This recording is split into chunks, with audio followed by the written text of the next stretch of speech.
மாண்புமிகு தமிழக முதல்வரை பார்த்து எதிர்க்கட்சி தலைவர் எடப்பாடி பழனிசாமி என்ன சொல்றாருன்னா பரப்புரை ஆரம்பிச்சிருக்காரு.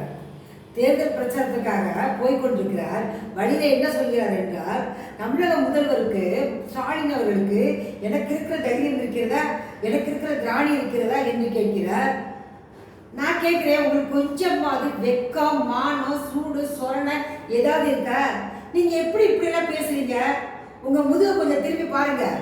நீங்க எந்த தேர்தலில் ஜனநாயக முறைப்படி மக்கள் வாக்களித்து ஜனநாயக முறைப்படி எந்த தேர்தலிலே வெற்றி பெற்றிருக்கிறீர்கள் சொல்லுங்கள் பார்க்கலாம். நடந்து முடிந்த சட்டமன்ற தேர்தலிலே படுதோல்வி.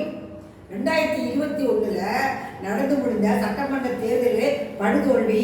அதன் பின்பு வந்த நாடாளுமன்ற தேர்தலில் 40க்கு 40 மண்ண கவுனிங்க.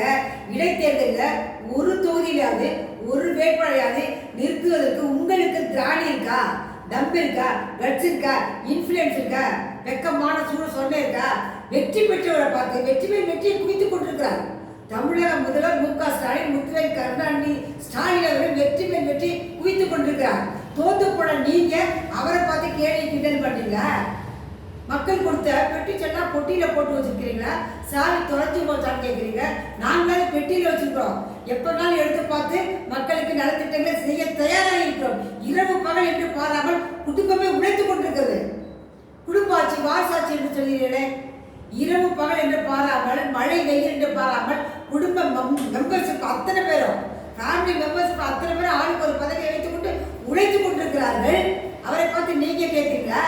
நீங்க குப்பை தொட்டியில போட்டு வச்சிருக்கிறீங்க. நாங்களே பெட்டியில வச்சு பத்திரமா கூட்டி வச்சிருக்கோம். எந்த நேரம் வேணாலும் நைட்டு 12 மணிக்கு கூட திறந்து எடுத்து மக்களுக்கு நாங்கள் உதவி செய்வோம். ஆனா நீங்க குப்பை தொட்டியிலே போட்டு வச்சுக்கிறீங்க. நீங்க பார்த்து ஈயத்தை பார்த்து இழுக்கதா பிச்சால இதோட நிறுத்தி கொள்ளுங்க. உங்களை பார்த்து நாட்டு மக்கள் காரி துப்புகிறார்கள். என்ன செய்திருக்கிறீர்கள் நீங்கள்? ஒரு தொகுதியை விட ஜெயிக்கிறதுக்கு திராணி இல்லை, திப்புல. பார்த்தீங்கன்னா நாட்டு மக்களே, பொதுமக்களே நல்லா கேளுங்க. காவி சட்டையை மாட்டிட்டு போறாரு. காவி சட்டையை மாற்றி 2 தொகுதியில கூட பிரச்சாரம் பண்ணல, அதுக்குள்ள காவி சட்டையை போட்டுட்டு போறாரு. இதிலிருந்து அவரே ஒப்புக்கொள்கிறார்.